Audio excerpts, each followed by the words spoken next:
강재인, 우리 다시 시작하자. 황기찬은 자신에게 미련이 있다는 강재인에게 홀라당 넘어가 두 번째 청혼을 하고 말았습니다.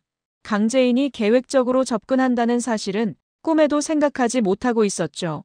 청혼을 받은 강재인은 황기찬이 건네준 반지를 받자마자 아주 잠깐은 환하게 미소를 지었습니다. 그리고 마침내 일순간에 표정이 얼음처럼 굳어지더니 갑자기 황기찬에게 충격적인 이야기를 건네는데요. 강재인의 거짓 꾀임에 넘어가 자신의 노트북을 털려 긴급 체포되는 황기찬의 이야기를 지금부터 말씀드릴까 합니다. 황기찬한테 의도적으로 접근하겠다고요? 그건 절대 안 돼요, 재인 씨. 강재인은 황기찬의 비리 내역이 담긴 노트북을 훔치기 위해 머리를 싸매고 고민에 고민을 거듭한 끝에 황기찬을 유혹하는 방법을 선택했습니다. 황기찬이 노트북을 계속 손에 끼고 돌아다니니 황기찬의 집에 들어가는 게 아니면 도저히 노트북에 접근할 수가 없었거든요. 하지만 김도윤은 강재인을 마음속으로 좋아하고 있었기 때문에 그게 설령 계획의 일부라고 해도 심기가 불편할 수밖에 없었죠. 도윤 씨, 지금으로선 이 방법밖에 없어요. 우리 원래 목표만 생각하자고요. 황기찬 그 인간, 여자의 미친놈이라서 아마 제가 마음먹고 유혹하면 분명히 넘어올 거예요. 강재인이 황기찬에게 얼마나 깊은 원한이 있는지 누구보다 잘 알고 있었던 김도윤이기 때문에 결국 그는 확신에 가득 차 있는 강재인을 보면서 말없이 고개를 끄덕일 수밖에 없었습니다. 재인 씨, 대신 하나만 약속해줘요. 황기찬 그 자식이랑 불필요한 스킨십은 하지 않겠다고요. 그 말에 강재인은 비장한 눈빛으로 입을 열었어요. 당연하죠. 그 인간 얼굴만 보고 있어도 소름이 끼치는데 가당치도 않죠. 그럼 저는 강세리 전 남편 쪽을 더 파볼게요. 도희가 쓰러졌던 현장에 황기찬과 강세리 모두 있었다면 두 사람을 이간질해야 뭐든 나올 테니까요. 그렇게 강재인과 김도윤은 원하는 바를 얻기 위해 각자 각오를 다지는데요. 다음 날 강재인은 곧바로 황기찬에게 작업을 들어갔습니다. 그녀는 무심한 듯 정성스럽게 준비한 손수건을 내밀었어요. 자신에게 손수건을 건네는 강재인을 보며 썩은 미소를 짓는 황기찬. 갑자기 왜 그래? 나만 보면 죽일 듯한 눈으로 쳐다보더니.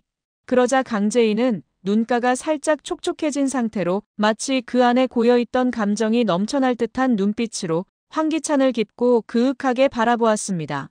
그리고 마침내 오랜 시간 억눌러왔던 감정을 쏟아내듯 꽤나 애절한 목소리로 말문을 열었어요. 내가 아직 당신한테 미련이 남았나 봐. 그 짧은 한마디는 너무도 무겁게 공기를 채웠고 순간 황기찬의 눈가가 아주 미세하게 흔들렸습니다.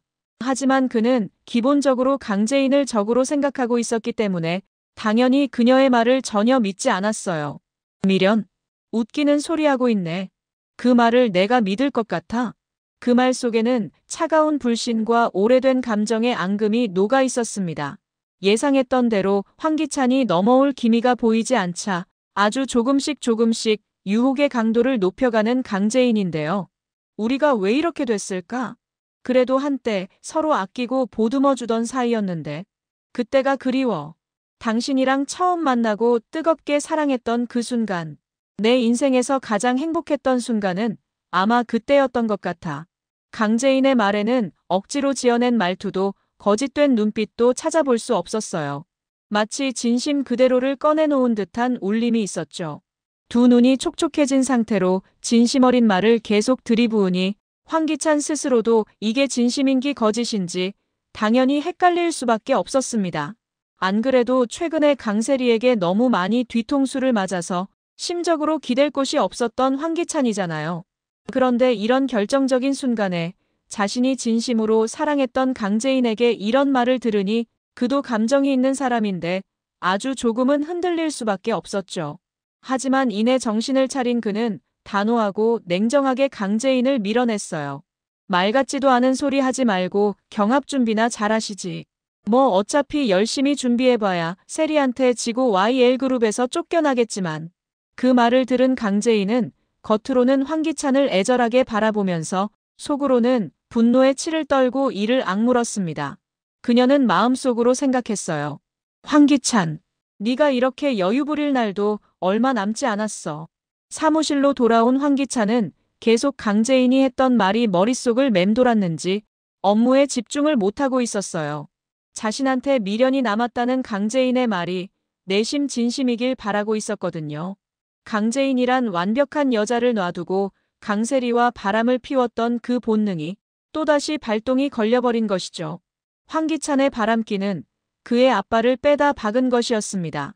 황기찬은 멀쩡한데 유독 황기만만 무정자증인 이유는 노숙자가 남편을 놔두고 다른 남자와 바람을 피웠기 때문이었어요. 결국 황기찬은 불륜으로 태어난 자식이었던 것이죠.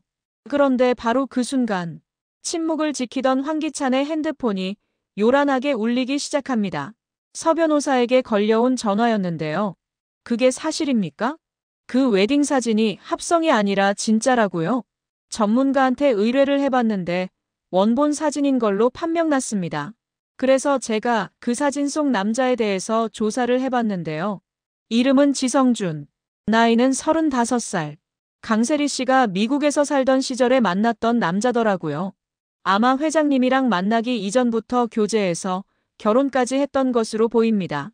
순간 황기찬은 분노가 머리끝까지 치솟은 나머지 전화기를 회장실 벽에 냅다 던져버리고 말았습니다. 강세리의 거짓말에 속은 것이 벌써 결혼하고 3번째였어요. 은호를 죽게 만든 것도 알고 보니 강세리였고 명문대를 나왔다는 것도 사실은 거짓말이었는데 이제는 하다못해 다른 남자와 결혼까지 했었다니. 정말 미치고 팔짝 뛰고 싶은 심정이었죠. 그럼 지호는 내 아들이 맞는 건가? 아들인 지호가 자신의 아들이 아닐 수도 있다는 생각에 순간 온몸에 소름이 돋았습니다. 생각이 여기까지 미치자 더는 머뭇거릴 수 없었어요. 그는 자리에서 벌떡 일어나 재빨리 노트북을 챙기고는 허겁지겁 집으로 달려가기 시작했습니다. 가슴이 미친 듯이 요동치고 걸음마다 분노와 불안이 뒤섞인 감정이 피어오르며 어느새 그의 이마에는 식은땀까지 맺히기 시작했죠.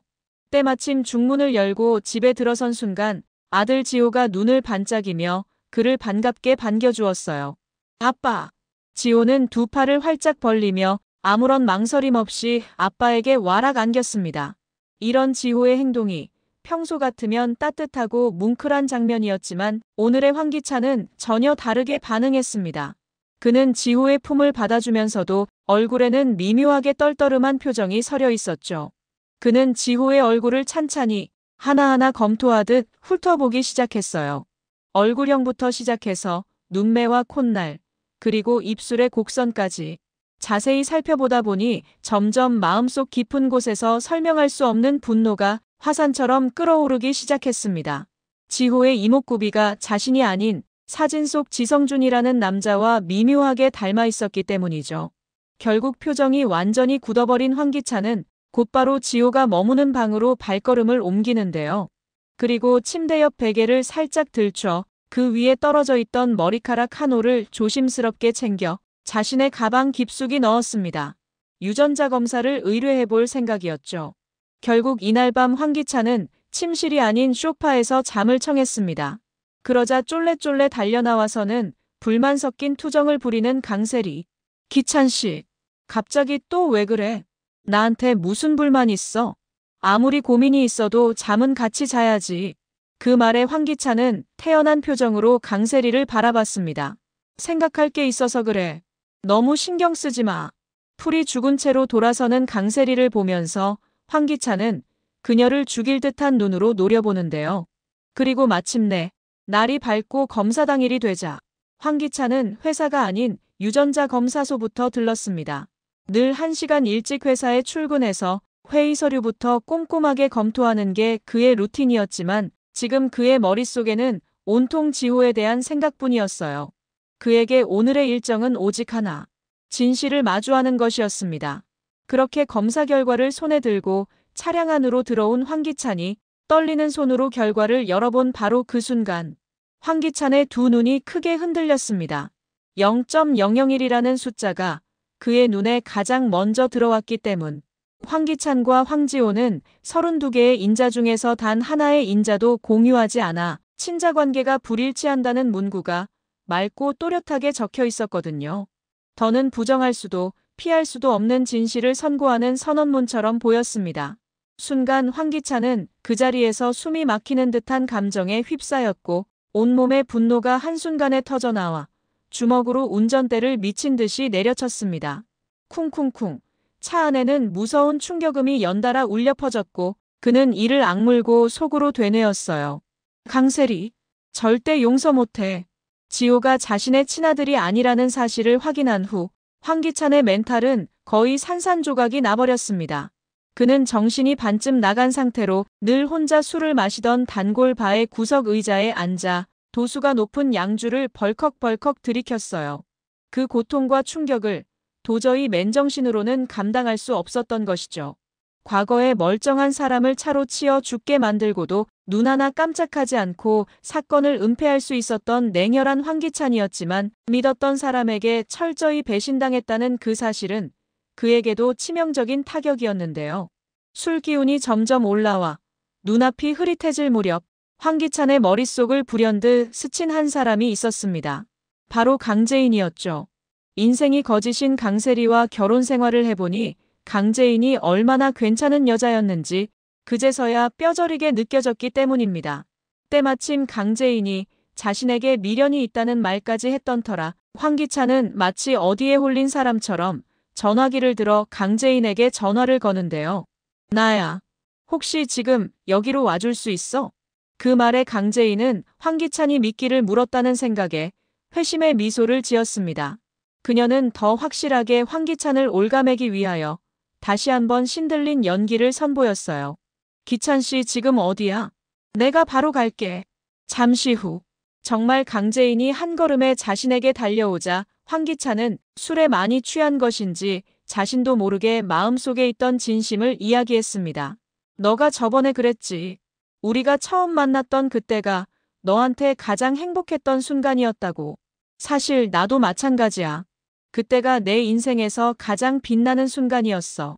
그는 고개를 푹 숙인 채 눈가가 촉촉하게 젖어가며 계속해서 진심을 토로했어요. 다시 그때로 돌아가기에는 이제 많이 늦은 거겠지?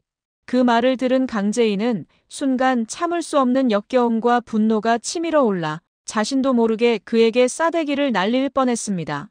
하지만 그녀는 이내 냉정을 되찾고 목표를 향해 계속 전진하죠. 아직 늦지 않았어. 그 말에 황기찬은 조용히 고개를 들고 자신을 그윽하게 바라보는 강재인의 두 눈을 깊고 또렷하게 응시했습니다. 결국 두 사람은 서로의 시선을 거두지 못한 채 근처 호텔로 발걸음을 옮기는데요. 그런데 여기서 다소 충격적인 일이 일어나게 됩니다. 황기찬이 호텔에 도착하자마자 바닥에 고꾸라지듯 정신을 잃고 쓰러져 버린 것이죠. 알고 보니 호텔에 오기 전 바에서 강재인이 황기찬이 잠깐 화장실에 간 틈을 타서 그가 마시고 있던 컵에 수면제를 넣은 것이었어요. 일전에 황기찬이 강재인을 정신병원에 보내기 위해 사용했던 똑같은 성분의 약이었는데요. 절망적이었던 그때의 기억을 떠올리며 분노를 삼키듯 무표정하게 황기찬을 내려다보는 강재인. 그렇게 황기찬이 수면제에 취해 골아떨어지자마자 강재인은 그가 깨어나기 전에 재빨리 그가 지니고 있던 노트북을 꺼내서 안에 있는 모든 자료들을 복사하기 시작했습니다. 노트북 안에는 그동안 황기찬이 저질러온 모든 비리와 범죄의 흔적이 낱낱이 기록되어 있었어요. 그 중에는 김도희와 도민준이 집요하게 추적하다가 실패했던 이중계약 관련 자료도 포함되어 있었고 불법적인 회계 조작, 뒷돈 거래, 각종 협박과 조작의 정황들이 고스란히 보존되어 있었죠. 황기찬. 이 정도일 줄은 몰랐는데 그동안 진짜 많이도 해먹었네. 강재인은 노트북 파일들을 복사하면서도 한편으로 자신의 어리석음을 한탄했습니다. 황기찬이 어떤 사람인지 조금만 주의 깊게 들여다보았다면 아버지가 피와 땀으로 일군 회사를 이런 쓰레기한테 빼앗길 일도 없었을 테니까요. 엄마가 황기찬을 조심하라고 경고했을 때 그때만이라도 정신을 차리고 황기찬을 멀리했다면 일이 이 지경까지 되지는 않았을 거라고 생각하면서 고개를 숙이며 자신을 자책하는 강재인인데요. 파일만 복사하고 나갈까 했지만 순간 강세리의 얼굴이 떠올랐습니다. 강세리 역시 황기찬과 마찬가지로 복수할 대상이었거든요. 두 사람을 이혼시키겠다고 다짐한 강재인은 호텔을 나오기 전에 황기찬의 옷을 다 벗겨놨어요. 마치 자신과 뜨거운 하룻밤을 보낸 것처럼 상황을 조작하기 위해서였죠. 그렇게 황기찬과 강세리에게 치명적인 한 방을 날리기 위한 완벽한 준비를 끝마치고 유유히 호텔을 빠져나가는 강재인인데요. 술과 수면제에 취해버린 황기찬은 날이 밝아서야 정신이 돌아옵니다. 알몸으로 있는 자신의 모습을 보고 화들짝 놀라는 황기찬. 그제서야 지난밤 일이 떠오르게 되죠. 강재인과 바에서 같이 술을 마시고 눈이 맞아 호텔까지 왔던 기억. 딱 거기까지가 황기찬의 머릿속에 저장되어 있었습니다. 강재인이 옷만 벗기고 달아났다는 건 꿈에도 생각하지 못한 채 강재인과 잠자리를 했다고 오해하는 황기찬인데요. 이날 이후로 황기찬은 강재인이 다시 자신에게 넘어왔다고 생각하고 강세리와 이혼을 결심하게 됩니다. 지호가 자신의 아들이 아니라는 걸 알게 된 순간부터 이미 강세리와는 끝난 사이긴 했지만요. 그런데 며칠 후 강재인이 황기찬에게 매우 충격적인 소식을 들고 왔습니다. 기찬 씨, 나 임신했어. 그때 호텔에 갔던 날 생긴 것 같아. 그 말에 황기찬의 두 눈이 확 커졌습니다. 유일한 친아들이었던 은호가 죽으면서 이제 자식이 없는 상태였는데 강재인의 임신은 당연히 그에게 희소식이나 다름이 없었죠. 그는 초음파 사진을 강재인에게 건네받고 믿기 힘들다는 듯 살짝 눈가가 촉촉해지는 모습이었는데요. 하지만 당연히 이 초음파 사진은 교묘하게 조작된 가짜 사진이었습니다. 오늘 세리한테 이혼하자고 말할 거야. 우리 다시 시작하자. 역겨운 황기찬의 고백이 터져나오자 불굴의 의지로 거짓 미소를 지어 보이며 고개를 끄덕이는 강재인인데요. 성미가 급했던 황기찬은 하루빨리 강세리와의 인연을 정리하기 위해 곧바로 강세리를 회장실로 호출했습니다. 바보 같은 강세리는 황기찬이 이미 유전자 검사까지 했다는 사실도 모른 채 밝은 표정으로 회장실에 들어섰어요. 이 시간에 웬일이야? 회장실로 호출을 다하고. 그러자 황기찬이 가슴 안주머니에 꽂아두었던 하얀 봉투를 강세리에게 조심스럽게 건넸습니다. 뮤지컬 티켓이나 상품권인 줄 알고 기대하며 봉투를 열어보는 강세리. 하지만 이혼이란 글자가 눈에 들어오자 일순간에 표정이 굳어지게 되죠. 합의 이혼 신청서. 기찬 씨 갑자기 왜 그래? 내가 뭐 잘못했어? 아무 말 없다가 갑자기 이러는 게 어딨어? 그 물음에 황기찬이 싸늘한 표정으로 강세리에게 물었습니다. 당신, 나한테 할 말 없어? 할 말이라니? 빙빙 돌리지 말고 말해. 뜬금없이 그게 무슨 말이냐고. 하지만 황기찬의 가슴 안주머니에서 또 다른 봉투 하나가 나오자 억울해하던 강세리의 표정이 갑자기 온순해집니다. 봉투 겉면에 유전자 검사소라고 또렷이 적혀 있었거든요. 강세리는 유전자 검사소라는 문구를 보자마자 안에 어떤 서류가 들어있는지 0.1초 만에 눈치채는 모습이었어요. 그래도 혹시나 하는 마음에 봉투를 열어서 결과를 펼쳐보는 강세리인데요. 하지만 결과는 예상했던 그대로였습니다. 그제서야 버럭 소리를 지르는 황기찬. 당신은 내가 바보인 줄 알아? 어떻게 지호가 내 아들이 아닐 수가 있어? 언제까지 숨길 생각이었어? 언제까지 날 등신 호구로 취급할 생각이었냐고. 꼴도 보기 싫으니까 서류에 사인하고 나가. 지금 당장. 이게 얼마나 심각한 사안인지 강세리 본인 스스로도 잘 알고 있었기 때문에 그녀는 찍소리도 못하고 회장실을 나갈 수밖에 없었습니다. 그런데 회장실을 나가니 때마침 강재인이 묘한 웃음을 지으며 그녀를 맞이했어요. 그녀는 눈물을 흘리는 강세리를 보며 가슴에 비수를 내리꽂았습니다. 남의 남편 빼앗아가서 행복하게 잘 살 줄 알았더니 고작 결말이 이혼이었어? 위로는 못 해주겠다. 다 너가 스스로 자처한 일이니까. 그 말에 순간 분을 이기지 못하고 버럭 소리를 지르는 강세리. 그 입 닥치지 못해? 나 너랑 말싸움할 기분 아니니까 비켜. 씁쓸하게 등을 돌리는 강세리를 보며 회심의 미소를 짓는 강재인인데요. 다시 회장실 안으로 들어서니 황기찬이 역겨운 미소를 지으며 강재인을 맞이했습니다. 방금 세리한테 이혼하자고 말했어. 너가 나한테 보물인 줄도 모르고 그동안 너무 멀리 돌아왔어. 이제 너한테 온전히 집중하고 싶어. 결혼 서두르자. 그때였습니다. 갑자기 회장실 문이 벌컥 열리더니 김도윤을 비롯한 경찰들이 하나둘씩 들이닥치기 시작했어요. 느닷없이 들어온 경찰들을 보고 인상이 확 구겨지는 황기찬. 당신들 뭐야? 누가 허락도 없이 여기 들어오래? 그러자 그중 한 명의 경찰이 황기찬의 손에 수갑을 채우면서 단호하게 말했습니다. 황기찬 씨, 당신을 횡령과 배임, 그리고 사기 혐의로 긴급 체포합니다. 연행해. 그게 무슨 개소리야? 이거 안 놔. 이거 놓으라고. 제인아, 금방 풀려날 테니까 조금만 기다려. 알았지? 하지만 강재인의 표정은 그 어느 때보다 여유가 넘쳐 보였습니다. 그녀는 숨을 헐떡거리는 황기찬을 보며 사형 선고를 내렸어요. 바보 같은 자식. 황기찬, 내가 미쳤다고 너를 기다리겠어? 경찰에 신고한 사람이 바로 나야. 너랑 호텔에 갔던 날, 네 노트북에 있는 비리 자료들 하나도 빠짐없이 전부 복사했거든. 이렇게 순진한 사람일 줄 몰랐네. 그제서야 강재인에게 속았다는 걸 깨닫고 황기찬의 표정이 얼음처럼 굳어집니다. 그럼 설마 임신도 거짓말이야? 여전히 상황 파악을 못하는 황기찬을 보며 강재인이 한박웃음을 터뜨리는데요. 구독과 좋아요는 제가 영상을 제작하는데 큰 힘이 됩니다. 구독, 좋아요